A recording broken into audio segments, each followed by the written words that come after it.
Bismillahirrahmanirrahim. Assalamualaikum warahmatullahi wabarakatuh. Anak raja menangkap balam, balam ditangkap di Bukit Sialang. Dari bunyi sambutan salam, nampaknya memang belum makan siang. Alhamdulillah, wassalatu wassalamu ala rasulillah wa ala alihi wa sahbihi wa man tabi'ahu wa mawalah. Yang sama-sama kita hormati Bapak Haji Edi Rahmayadi beserta istri, beserta ibu, beserta seluruh keluarga. Bapak Haji Basri Muhammad beserta ibu, beserta rombongan. Abati Turmudi, Abi Kutakrung, hadirin hadirat, muslimin muslimat, insyaallah semuanya dimuliakan Allah Subhanahu wa taala. Saya dibesarkan di tradisi Melayu, daun juang-juang beserta daun-daun yang lain diikat dengan tali 7 rupa, dipukulkan ke air putih, dioleskan bedak yang basah ke tapak tangan. Setelah itu diambillah beras kunyit, beras putih ditabur-taburkan. Setelah itu ayam panggang di atas pulut kuning dengan balai-balai. Begitu tradisi di bumi Melayu. Panjang umur, lama hidup banyak dirasa, jauh berjalan banyak ditengok. Kemudian saya dibawa pula ke peradaban tertua di Nusantara, Nangro Aceh Darussalam. Saya lihat kalau di bumi Melayu tepung tawar itu dipotong pada bagian akar pangkalnya. Saya lihat di Aceh akarnya itu yang disiramkan ke air. Oh, tapi saya tak komen, diam aja. Lalu kemudian kalau di bumi Melayu beras padi itu digonseng dulu sehingga dia menjadi seperti popcorn. Di Aceh memang asli padi yang belum dikupas kulitnya itu ditaburkan. Oh, begitu kayanya. Lalu kemudian para tengku, para abu, para abi mengambilkan pulut kuning, menyuapkan ke mulut saya. Saya tengok antrian panjang. Wah, ini kalau sampai semua menyuap, kenyang juga ini saya pikir. 41 titik tausiah di Aceh. Semuanya pakai pesejuk. Lalu kemudian dibawa saya ke bumi saudara-saudara kita dari Mandailing. Diberikanlah upah-upah tondi, dikumpulkan. Lalu saya tanya, apa ini Pak? Di dalam satu piring besar ada ayam, ada telur ayam, ada ikan, ada udang. Kata dia, disinilah bersatu rahmat Allah yang di darat maupun di air, yang sudah jadi maupun belum jadi. Saya sangka ini disuapkan semua ke mulut, rupanya dinaikkan ke kepala. Sesudah itu sebagiannya disuapkan. Lalu kemudian pergi pula ke bumi Minangkabau, disambut pakai piring banyak sekali. Rupanya dipakai untuk menari, tari piring. Lalu setelah itu di Kabupaten Agam disambut oleh tari-tarian perempuan membawakan tepak sirih. Pertama tepak itu diberikan ke saya, baru ke Pak Bupati. Tepak sirih itu diberikan ke saya ambil satu daun sirih, saya lipat-lipat, saya kunyahkan ke mulut. Setelah itu diberikan ke Pak Bupati, rupanya ujung sirih itu aja disobek sedikit. Dalam hati saya, kok tahu macam ini tadi, tak satu daun ini dikunyahkan, pedasnya minta ampun. Lalu kemudian dibawa pula saya ke Kalimantan. Sampai di Kalimantan diberikan golok panjang, dibisikkan ke saya, ini nanti Ustadz satu tebasan mesti putus. Apa yang mau dipotong ini? Tebu berwarna hitam, disambut di airport. Lalu setelah itu sampai ke Sorong, Papua Barat. Sampai di Papua, di airport diberikan mereka piring besar. Di piring itu ada gambar burung kasuari. Lalu kemudian disambut dengan tari-tarian anak Papua. Apalah makna piring ini? Saya tak tanya, saya diam aja. Tak mungkin kita pula profesor bertanya kan. Lalu setelah itu rupanya piring ini diinjak suruh mereka injak. Saya injakkan kaki di situ, lalu setelah itu disambut. Jadi dari mulai ujung Aceh sampai Papua, kita punya apa yang disebut orang barat sebagai local wisdom. Ada kearifan lokal. Kenapa ulama tidak melarang itu? Padahal kita tahu di bumi Melayu ada namanya Syekh Hasan Maksum, imam besar Masjid Istana Delhi, murid langsung dari Imam Masjidil Haram Syekh Ahmad Khatib Al-Minkabawi, ahli fikih, ahli usul fikih. Murid-muridnya mendirikan Al-Jamiatul Wasliyah. Kenapa mereka tidak melarang tradisi itu? Lalu kemudian di Nangro Aceh Darussalam ada Syekh Abdul Raub As-Singkili, orang pertama yang menerjemahkan Al-Quran ke dalam bahasa Melayu. Lalu kemudian ada Syekh Nuruddin Ar-Raniri yang namanya dinobatkan sebagai nama Universitas Islam Negeri Ar-Raniri. Kemudian ada pula Mursyid Tarekat Naqsabandiyah Syekh Muhammad Wali, dilanjutkan dengan anaknya Profesor Muhibbuddin Wali yang merupakan orang pertama meraih doktor bidang usul fikih dari Universitas Al-Azhar.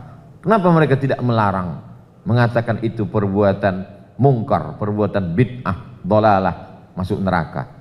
Lalu kemudian masih ada ulama tua. Saya kalau ke Aceh, saya temui beliau pekan lalu dalam acara peringatan 17 tahun tsunami, menemui beliau Abu Kutakrung, dan keluarga beliau hadir pada kesempatan ini.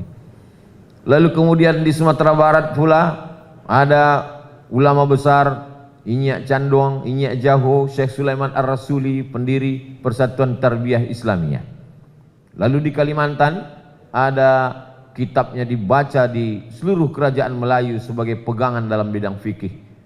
Kita di bumi Melayu selalu membaca fikih Perukunan Melayu.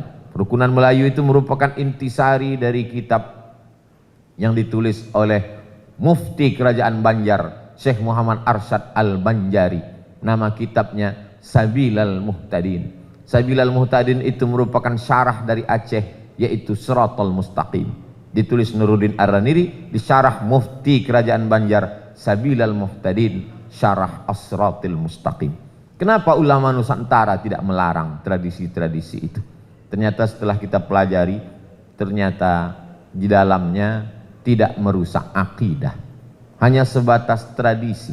Jadi kalau nanti ada orang yang melarang tradisi, berarti kita juga mesti melarang panjat pinang 17 Agustus. Tidak ada yang dirusak akidah di dalamnya. Semuanya setelah selesai acara berdoa kepada Allah Subhanahu wa taala. Jadi dapat kita ambil pelajaran dari mulai acara pesejuk, dilanjutkan dengan tepung tawar, dilanjutkan dengan upah-upah, maka semuanya itu terkandung paling tidak ada 3 makna. Yang pertama, silaturahim. Sedangkan silaturahim dalam Islam diajarkan, man ahabba ibsatalahu fi rizqihi, siapa yang mau dilapangkan rezekinya, wa yunsa'alahu fi atharihi, dipanjangkan umurnya, falyasil rahimahu, hendaklah dia menyambung tali silaturahim. Jadi kalau ada undangan pesejuk, ada undangan upah-upah, ada undangan tepung tawar, datang saja karena di dalamnya ada silaturahim. Termasuklah hari ini. Tadi saya baru saja mendarat di airport, langsung dari Kuala Namu kemari. Saya sudah bolak-balik kemari, tapi tadi sambutan luar biasa. Dalam hati saya, mak, lain kedatangan saya sekali ini. Rupanya acara 7 bulan. Masya Allah, tabarakallah. Jadi tadi saya mohon maaf kepada Ananda, Ari, dan Ibu Dokter Dira. Mohon maaf saya tak bawa kain, kata saya. Karena tradisi orang Melayu kalau ada begini mesti disarungkan kain. Tidak salah saya karena panitia tak mengasih tahu. Nah, rupanya Pak Gubernur pun tak tahu acara ini sebesar ini. Nah, ini semua merupakan berkah. Mudah-mudahan anak cucu Pak Gubernur, cucu Pak Haji Edi Rahmayadi, dan cucu Pak Haji Basri Muhammad pun begitu juga di masa akan datang, tak terduga lebih besar dari yang kita fikirkan, insya Allah. Lebih sukses dunia dan akhirat. Silaturahim ini sekarang lah sudah mulai putus gara-gara medsos. Dulu orang kalau ada orang nikah kita datang. Sekarang cukup dengan kirim foto, barakallahu lakuma wa baraka alaikuma wa jama'a bainakuma fi khair. Lalu di komen yang lain, amin, amin, amin, amin. Dulu kalau ada orang meninggal kita datang. Sekarang cukup dengan cari foto, lalu lingkari wajahnya. Inilah kawan kami yang meninggal, innalillah wa inna ilaihi raji'un. Makanya saya kalau banyak jamaah tuh ngajak foto, dalam hati saya, mungkin kau simpan supaya aku mati, nanti ada bahan kau update status. Setelah dilingkarinya wajah kita, lalu di komennya di bawah, inilah dia yang meninggal, innalillah wa inna ilaihi raji'un. Lalu yang lain-lain komen, amin, amin, amin, amin. Kemudian kalau ada yang akikah begitu juga. Pas ditanya, kau tak datang akikah? Aku jangankan makan kambing, menengok kambing pun naik darah tinggiku. Akhirnya cuman baca doa, semoga anaknya jadi soleh dan solihah. Di komen, amin, amin, amin, amin. Saya khawatir, kalau begini terus hubungan kita ini, judul lagunya, mau dibawa kemana hubungan ini? Ini tak betul lagi ini sudah. Jadi hari ini berkumpul 3 budaya, Melayu, Aceh, Mandailing. Kita ingin tunjukkan bahwa tradisi lokal wisdom, kearifan lokal mesti dihidupkan kembali. Tidak hanya sekedar budaya medsos dari barat yang merusak hubungan silaturahim kita. Tapi kita juga tidak bisa salahkan medsos. Kenapa? Karena dengan undangan yang terbatas ini, tapi insya Allah acara kita ini ditonton oleh seluruh manusia di dunia dan di akhirat. Kenapa? Karena diupload di channel Hi Guys Official, subscribe, like, and share. Nah, jamaah yang dimuliakan. Jadi kita perpadukan antara budaya barat dengan budaya lokal, sehingga yang baik-baik kita ambil. Khudh ma safa, da'ma kadar. Ambil yang jernih, buang yang keruh. Mudah-mudahan silaturahim kita tetap berlanjut insyaallah. Amin ya rabbal alamin. Poin yang kedua, bahwa di sana ada harapan. Ketika orang mengambil air, ditaburkan bedak basah, sesungguhnya saat diletakkan ke tapak tangan, di situ ada harapan supaya mendatangkan ketenangan. Adapun padi dengan beras kunyit, maknanya adalah mendatangkan kesuburan. Karena kita amat sangat tergantung dengan padi. Di budaya Melayu, di budaya Aceh, padi dengan beras tetap dipakai. Jadi saya yang tak begitu paham budaya, saya tanyalah ke kawan-kawan saya di LAM, Lembaga Adat Melayu. Kenapa padi dengan beras ini selalu dipakai? Kata mereka, ini lambang kesuburan. Dan memang kita memang tidak bisa lepas dari beras. Saya kuliah di Mesir 4 tahun, orang Mesir makan gandum. Di Maroko 2 tahun, orang Maroko pun gandum. Saya tinggal di asrama. Jadi yang makan nasi di situ cuman orang India, Pakistan, Bangladesh sama saya. Anak Indonesia 2 orang, dari Riau 1, dari Jakarta 1. Suatu hari saya bawa beras lah, 2 kilo. Saya tenteng beras. Ada kawan saya 2 orang, satu Pakistan, satu Bangladesh. Yang Pakistan namanya Ammar, yang Bangladesh namanya Abu Ahmad. Kata si Ammar dengan Abu Ahmad, Abdul Somad, kau masih makan nasi lagi? Kata dia. Iya, saya bilang, aku tak bisa makan gandum nih, perutku kenyang, otakku tak jalan. Kata dia, kami udah sejak di Maroko nih, kami udah tak makan nasi lagi, kami makan gandum. Kata dia. Oh iyalah kalian, aku tak bisa, saya bilang. Hari berganti musim berubah, kira-kira sebulan atau 2 bulan setelah itu, saya berdiri di jendela, saya tengok mereka berdua mau mikul beras 1 karung. Turun saya kejar ke bawah. Dulu kalian aja saya bawa beras 2 kilo, sekarang kalian beli 1 karung. Kata dia, kita ini dari kecil makan nasi, kata dia. Sampai mati kita ini tak bisa lepas dari beras ini. Gitu. Jadi beras ini adalah lambang kesuburan, lambang keberhasilan di dunia Nusantara. Ada orang Mesir menulis buku, judul bukunya Ajaib al-Atbaq wal Asfar.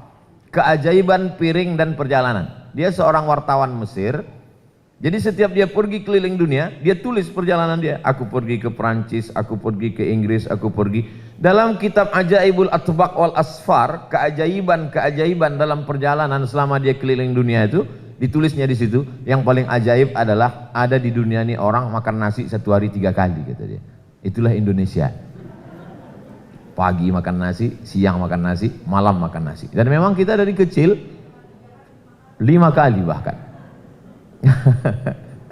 Dan kita memang dari kecil itu selalu, kenapa tak makan nasi? Kenapa tak makan nasi?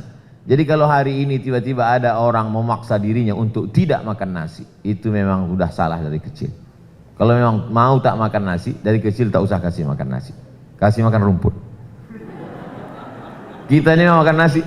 Jadi saya kemana-mana, pagi makan nasi, siang makan nasi, malam makan nasi. Memang kita sudah terbiasa. Jadi simbol kesuburan, maka semua itu ada makna-maknanya, terkandung, diikat dengan tali 7 warna, kemudian air disiramkan, tapi kemudian diisi dengan agama, sehingga dalam satu hembusan nafas adatnya dapat, agamanya pun dapat. Tadi ketika Tengku membacakan doa, kita semuanya bersalawat, salatullah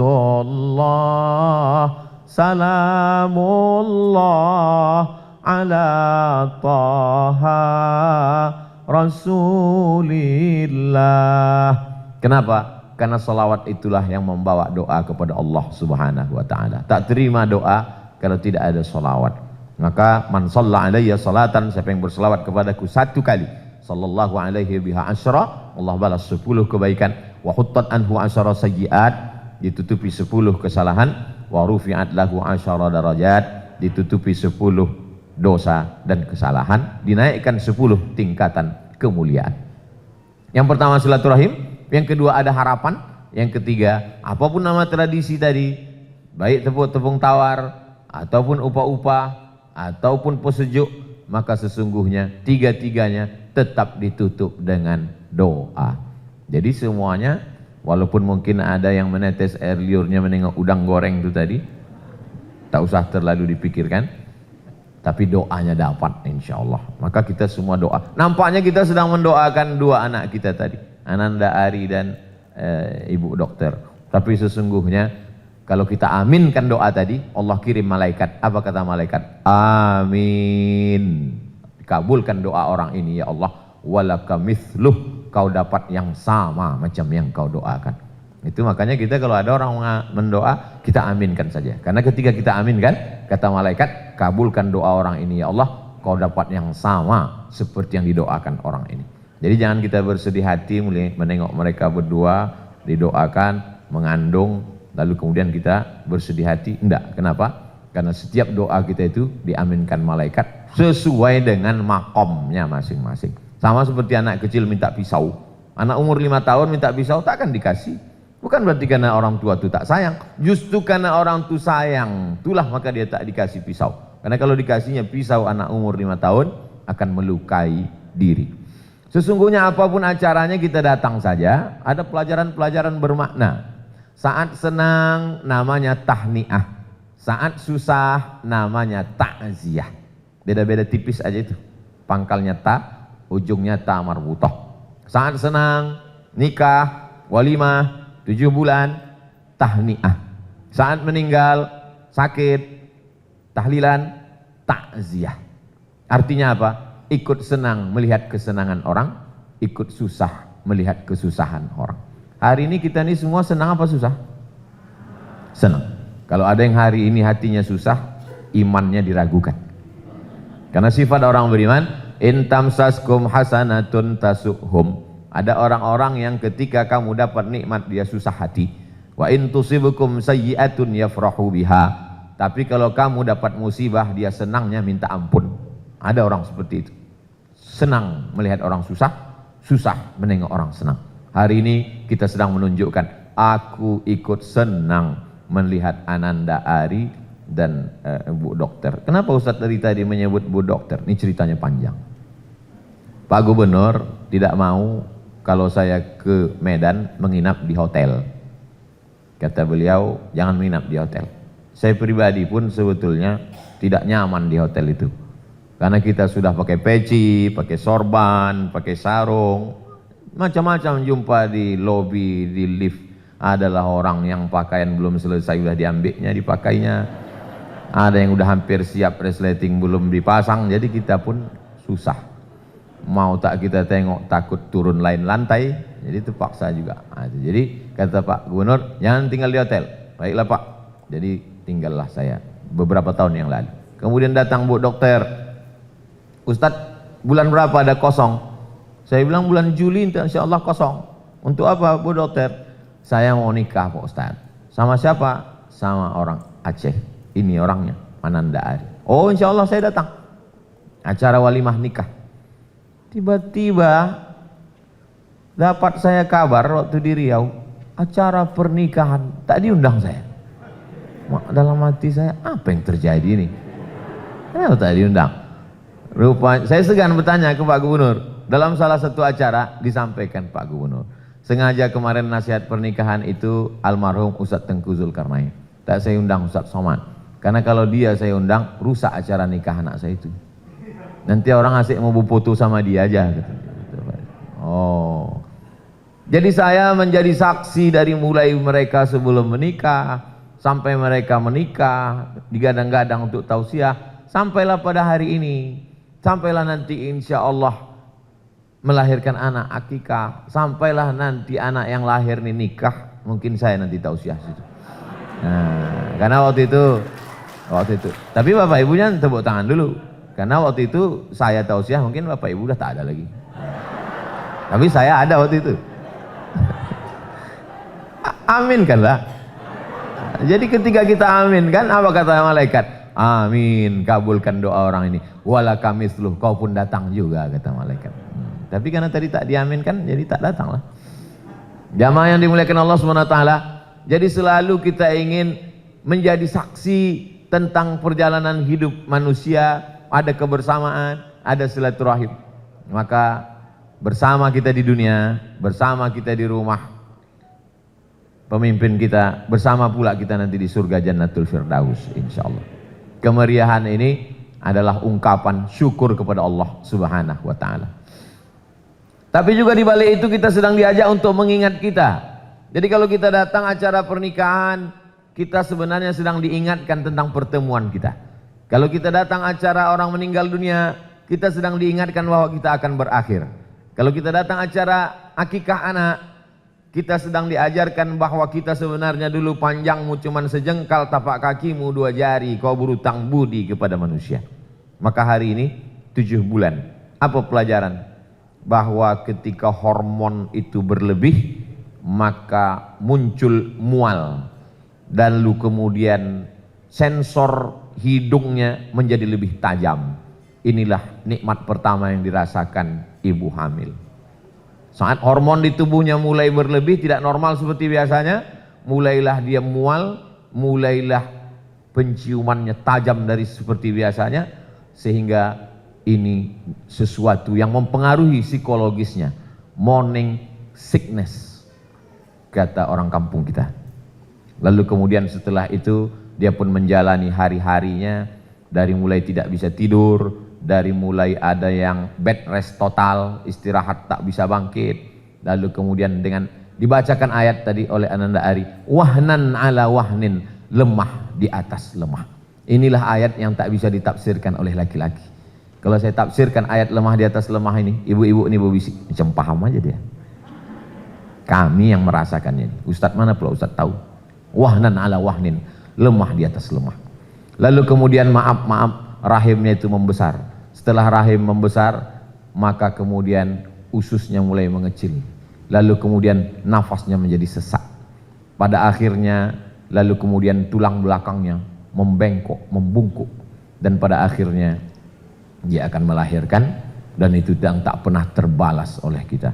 Jadi kalau tadi kita tengok Pak Gubernur mendorong ibunda untuk pesejuk, sesungguhnya beliau adalah orang yang paling bertuah. Dunianya dapat, akhiratnya dapat. Kalau masih hidup, senangkanlah hatinya. Kita gendong dia dari Medan ini ke Makkah, tawaf 7 putaran di Masjidil Haram, berziarah ke makam Rasulullah, kita gendong balik. Tak dapat menebus berapa tulangnya yang membengkok, berapa kali dia muntah, berapa kali dia tak lalu makan, berapa kali penciumannya terganggu, berapa kali puasanya tinggal. Hari ini kita sedang merenungkan itu semua, karena kita sekarang banyak lupa. Kita sangka kita langsung saja ke dunia ini tanpa melalui proses itu. Akibat kita terlalu banyak menonton film Mr. Bean. Karena Mr. Bean langsung turun tak melalui proses kehamilan. Jamaah yang dimuliakan Allah Subhanahu wa taala. Jadi hari ini kita sedang diingatkan, fadzakir, ingat-ingatlah. Kenapa Ustadz dari tadi menengok jam? Karena saya dinasihatkan Ustadz tak boleh lewat dari jam 11. Habis ini langsung ke Pematang Siantar, dari Pematang Siantar ke Air Batu, dari situ ke Tanjung Balai besok pagi, habis Tanjung Balai besok khutbah di Masjid Tebing Tinggi, habis itu entah kemana lagi, tidak ingat jadwal saking banyaknya. Mudah-mudahan kita semua diberikan kesehatan, panjang umur, barokah. Kita doakan ibu dokter mudah melahirkannya nanti, dan anaknya anak yang soleh dan solehah. Lalu kemudian pada 7 harinya nanti diakikahkan. Kalau lewat 7 hari, 14 hari, lewat 14 hari, 21 hari, lewat 21 hari, tak usah tengok kalender lagi. Kapan aja masih boleh. Adapun ibu-ibu yang hari ini udah 40, bapak-bapak 50 tahun yang belum akikah, masih boleh akikah. Begitu dalam kitab Majmu' Syarah Muhadzab Imam Nawawi dari kalangan mazhab Syafi'i, boleh akikah. Hanya saja akikah saja, jangan minta marhaban, cukur rambut, minta ayun pula.